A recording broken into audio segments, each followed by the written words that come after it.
हमारे चैनल को सब्सक्राइब करें और बेल नोटिफिकेशन को ज़रूर दबाएं। ज्योतिष रतन केंद्र चैनल में हमारे आप सभी प्रिय दर्शक गणों का बहुत बहुत हार्दिक स्वागत और अभिनंदन। मेरे प्रिय साथियों, मैं हूं आचार्य पंडित सर्वदानंद शर्मा और आज के इस कार्यक्रम में हमारी आपसे जो चर्चा ये हो रही है, इसका विषय है मासिक लव राशिफल अप्रैल 2022। और अभी जो हम आपके साथ चर्चा करने वाले हैं जिस राशि की, ये मिथुन लगन राशि के जो जातक हैं उनके विषय में बताएंगे। ग्रहों की जो गोचर में स्थिति है उसके आधार पर आपको कितना लाभ मिलने वाला है अपनी इस लव लाइफ में। और सबसे पहले आपको बताएंगे उनके विषय में जो अभी तक सिंगल हैं, जिनका अभी तक कोई मित्र नहीं बन पाया, कोई साथी नहीं बना है या उन्होंने बनाने की कोशिश नहीं की थी या कभी उन्होंने कोई इसमें दिलचस्पी अपनी नहीं दिखाई थी। तो पहले उनके विषय में बताएंगे कि अप्रैल 2022 का जो ये महीना है आपके लिए कितना फेवरेबल है इस कार्य के लिए, कि आपको क्या करना चाहिए।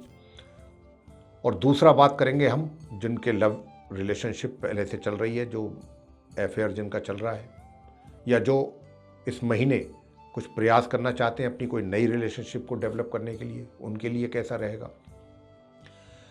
जो मैरिड हैं, मेल या फीमेल्स, उनकी मैरिड लाइफ कैसी रहेगी। एक्स्ट्रा मैरिटल अफेयर्स की क्या सिचुएशन रहेगी इस अप्रैल 2022 में आप मिथुन लगन के जातकों के लिए। और अंत में बताएंगे नो कांटेक्ट सिचुएशन में जो लोग चले गए हैं, किसी भी कारण से वो उनको अलग होना पड़ा या अलग हो गए और अब वो दोबारा से मिलने की इच्छा रखते हैं कि भाई हमारा साथी दोबारा से हम मिल जाए, हम हमारा कांटेक्ट किसी ना किसी तरीके से बन जाए। तो क्या ये अप्रैल का महीना उनको सपोर्ट करेगा। ग्रहों की स्थिति उनको सपोर्ट करने जा रही है। क्या उनको प्रोग्रेस होगी इस क्षेत्र में, उनको सफलता हासिल होगी। तो इसके सबके विषय में बात होगी। तो आइए सबसे पहले जानते हैं जो पूर्ण रूप से सिंगल है, कि आप सिंगल हो जो जातक हैं वो मिथुन लगन के, उनकी क्या स्थिति रहने वाली है इस दिशा में। तो साथियों, मैं आपको बताना चाहता हूं कि महीने की पहली तारीख से ही अप्रैल की आप जो भी कार्य इस क्षेत्र में, मतलब इस अपने अगर अपना कोई मित्र बनाना की दिशा में अगर कुछ ऐसा विचार कर रहे हैं, तो सबसे अच्छी बात मुझे ये लगती है कि आप बहुत ही बुद्धिमत्तापूर्ण तरीके से चीज़ों को ले रहे हैं और कोई जल्दबाजी नहीं कर रहे हैं। बहुत आराम से ठंडे दिमाग से चीज़ों को सोच रहे हैं, उस पर विचार कर रहे हैं, जो कि बहुत अच्छा साइन है। लेकिन इतना ज़रूरत से ज़्यादा भी टाइम नहीं लेना है कि जो समय ही निकल जाए। ज़रूरत से ज़्यादा भी नहीं टाइम लेना है। सोचना ज़रूरी है, अच्छी बात है, सोचिए, पूरा बुद्धि लगा करके सोचिए, दिमाग पूरा लगाएं कि भाई हमने जिस आदमी को या जिस अपने साथी को पसंद किया है या मैं करती हूँ या करता हूँ, उसके विषय में सोचना, उनके बारे में जानना, पहचानना, समझना सारी चीज़ों के लिए बहुत आवश्यक हो जाता है। बहुत अच्छी बात है, हम तो बार बार बोल रहे हैं। लेकिन क्योंकि ग्रह जो हैं उनकी चाल बदल रही है, ग्रहों की स्थिति बदल रही है, राशियाँ चेंज हो रही हैं, तो अगर आपने अधिक समय ले लिया सोच विचार में तो फिर आपको सफलता हासिल नहीं होगी, फिर आपके हाथ कुछ नहीं लगेगा। अब हम आपको वो समय सीमा बताते हैं कि अगर आपने वाकई विचार ऐसा बन रहा है आपका, तो देखिए, और आपका बनेगा विचार। और मैं बहुत ही विश्वास के साथ कह रहा हूं ये बात, ग्रहों की स्थिति को देखते हुए, और ये भी कह रहा हूं कि आप बहुत बुद्धिमत्तापूर्ण तरीके से विचार कर रहे हैं, ये भी एक अच्छी बात है।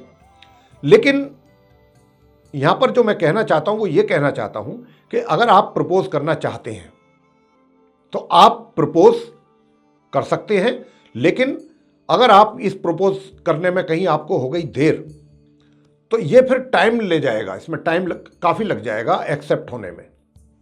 तो अगर आप चाहते हैं कि भाई ये जल्दी मेरा प्रपोजल जो है, वो जो मैं प्रपोज करता हूं या करती हूं सामने अपने मित्र को, जिसको मुझे बनाना है अपना मित्र, तो आप ये महीने के पहले हफ्ते में कर दीजिए। अगर आपने महीने के पहले वीक में कर दिया 5-6 तारीख तक, तो आपको जल्दी ही उसका रेस्पॉन्स भी मिल जाएगा। अगर आप लेट कर दिए, यानी कि 13 तारीख के बाद अगर आपने किया, तो ये मामला पेंडिंग पड़ जाएगा। मैं ये नहीं कह रहा, यहां पर थोड़ा ये भी समझना आवश्यक है, मैं ये नहीं कहता कि कि उनकी रुचि आप में कम हो जाएगी, उनका इंटरेस्ट आप में कम हो जाएगा, या वो पीछे हट जाएंगे। इस प्रकार की मैं कोई बात नहीं कह रहा हूँ। कोई दूसरा कारण हो सकता है, आप में उनकी रुचि कम नहीं होगी, रुचि पूरी बनी रहेगी। लेकिन मुझे तो थोड़ा सा एक बात का डर और भी है कि जो आपने माह के ये आरंभ में, शुरुआत में, स्टार्टिंग में जो आपने अपने, जैसे मैंने कहा कि बुद्धिमत्तापूर्ण तरीके से विचार कर रहे हैं, आप ये विचार अपने बना करके वैसे तो पूरे महीने ही रखिएगा।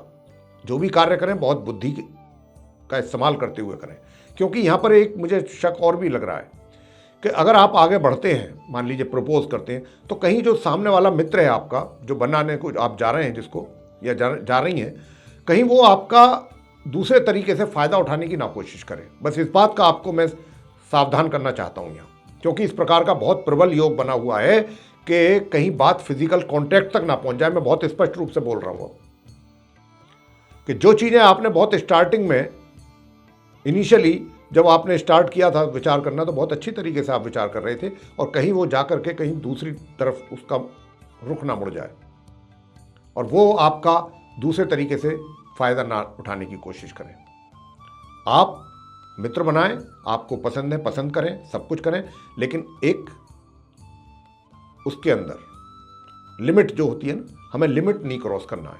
अगर लिमिट क्रॉस हो गई तो चीज़ें बिगड़ सकती हैं, यहाँ पर फिर उसका नुकसान सीधा आपको उठाना पड़ सकता है। तो बस इस बात का ज़रा ध्यान रखिए। बाकी मुझे किसी भी चीज़ में कोई कमी नज़र, डेट मैंने आपको बता दी कि अगर तब प्रपोज करेंगे तो आपको उसका रिजल्ट मिल सकता है। अगर आपने 13 तारीख ये निकाल दी तो फिर आपका ये मामला पेंडिंग में पड़ जाएगा, प्रपोजल वाला। अब आगे बात करते हैं जो ऑलरेडी रिलेशनशिप में है, उनकी रिलेशनशिप कैसी जाने वाली है, या अगर इस महीने कोई प्रयास करना चाहते हैं, अपनी कोई नई रिलेशनशिप को डेवलप करना चाहते हैं, तो उसमें क्या उनको सफलता मिलेगी, सक्सेस होंगे क्या वो लोग। तो देखिए, जहाँ तक इस बात का प्रश्न है रिलेशनशिप वाला, ये जो रिलेशनशिप वाली बात है, देखिए बहुत अच्छा एक योग बना हुआ है आप लोगों के लिए कि अगर आपने अपनी रिलेशनशिप को लेकर के ये विचार बनाया है कि हम अब इसको मैरिड लाइफ में कन्वर्ट कर दें, तो उसके लिए भी बड़ा सुंदर योग है, बहुत अच्छा योग बना है। हालांकि कम समय के लिए है, ये भी मैं आपको बताना चाहूँगा। ये 7 अप्रैल से 13 अप्रैल के बीच है। अगर आपने कोई विचार बना लिया है कि हमने शादी करनी है, अब डिले नहीं करना, तो देखिए 7 तारीख से 13 तारीख के बीच का समय है। इसमें आप करेंगे तो आप सक्सेस हो जाएंगे। इससे पहले करेंगे या बाद में करेंगे तो आपको परेशानियों का सामना भी करना पड़ सकता है, और ये भी पॉसिबिलिटी है इस बात की भी कि बात आपकी ना बने, बनते बनते रुक जाए और डिले हो जाए। तो 7 से 13 के बीच में अगर आप विवाह करना चाहते हैं तो कर सकते हैं, अपनी रिलेशनशिप को मैरिड लाइफ में कन्वर्ट करने की इच्छा रखते हैं। तो जो व्यक्ति नई रिलेशनशिप डेवलप करना चाहते हैं, इस महीने उनको भी सक्सेस मिलने वाली है। अगर आपने गंभीरतापूर्वक प्रयास किए, धैर्य के साथ पेशेंस रखते हुए प्रयास किए, सही तरीके से किए, तो definitely you will get success. और अब बात करते हैं किनकी विषय में, जो मैरिड है, मेल्स हो या फीमेल्स। आपका जो मैरिड लाइफ है साथियों, बहुत अच्छा जाने वाला है, बहुत अच्छा चलेगा। इसमें किसी प्रकार की मुझे कोई कमी नज़र नहीं आ रही। और विशेष रूप से 13 तारीख तक तो, इस माह की अप्रैल की 13 तारीख तक तो बहुत ही अच्छी, आप पूरा वैवाहिक सुख का आनंद लेंगे। उसके बाद भी सामान्य मैरिड लाइफ आपकी चलती रहेगी पूरे माह। मुझे किसी प्रकार की कोई कमी यहाँ पर आपके इसमें नहीं आती है वैवाहिक जीवन में। आगे बात करते हैं जो नो कॉन्टैक्ट सिचुएशन में, तो क्या वे लोग मिल पाएंगे इस माह। इस बात की पूरी संभावना है साथियों कि जो आप मित्र आपस में थे, आपकी रिलेशनशिप थी और किसी भी कारण से आप अलग हो गए थे या दूर हो गए थे, अब अगर आपने इस महीने एफर्ट किए तो निश्चित रूप से आप मिल पाएंगे, आपको सफलता हासिल होगी और ये रिलेशनशिप आगे भी जाएगी। ये महीना है, इसका आप लाभ लीजिए मिथुन लगन के जो जातक हैं। वाकई अगर आप सोच रहे हैं, विचार कर रहे हैं, तो एक्शन में आ जाइए अप्रैल के महीने में, और 7 तारीख से आपको उसके रिजल्ट्स मिलने शुरू हो जाएंगे। 7 अप्रैल से तो यहाँ पर मैं यही आपको कहना चाहता हूँ कि आपके लिए अच्छा समय है। जब ग्रहों का अच्छा योग बनता है तो हमें बताते हुए भी अच्छा लगता है, खुशी होती है कि चलो भाई आप लोगों का कुछ ग्रह आए हैं भला करने के लिए, तो क्यों ना आपका मार्गदर्शन कर दिया जाए। तो ऐसे में अगर आप मिलने की इच्छा रखते हैं तो फिर सोच विचार में समय ना गंवाएं। अगर सोच विचारने में ही समय गंवा दिया तो फिर सफलता तो मिलेगी नहीं। लेकिन अब क्योंकि ग्रहों की स्थिति है, ग्रह अपनी राशियां बदलते रहते हैं, तो उसी हिसाब से परिणाम भी बदलते हैं। तो इसलिए मैंने आपसे कहा कि 7 तारीख से आपको परिणाम मिलने आरंभ हो जाएंगे।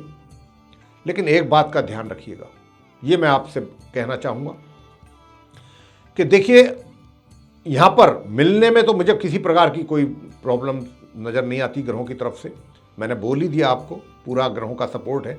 लेकिन ये जो आपका मिलना है, अगर आप किसी दूसरे विचार से मिल रहे हैं कि भाई बस मिलते हैं और बस मिलने के बाद हम अपनी इच्छाओं को पूरा करके और आप अपने रास्ते हम अपने रास्ते, एक बार मिल लेते हैं, तो ये चीज़ अगर दिमाग में रख करके आप ऐसा करते हैं तो यहाँ पर मैं जो देख पा रहा हूँ कि फिर हो सकता है कि आपका साथी पीछे हट जाए।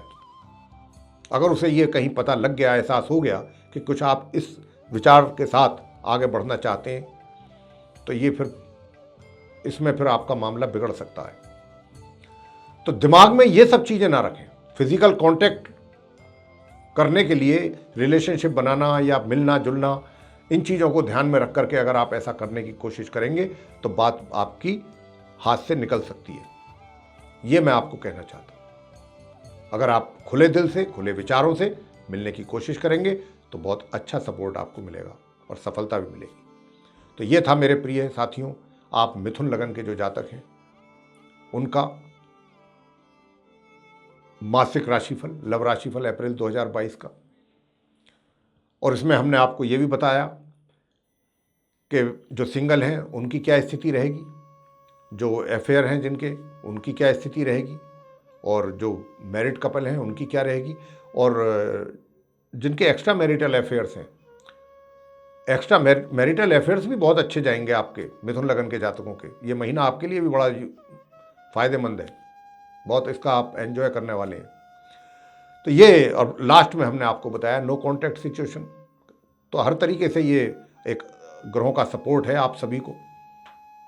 लेकिन आप अगर कायदे से और लिमिट के अंदर रह करके चीज़ों को करते हैं तो निश्चित रूप से आप उसको एंजॉय करेंगे। तो इसी के साथ बहुत बहुत धन्यवाद। जय माता दी।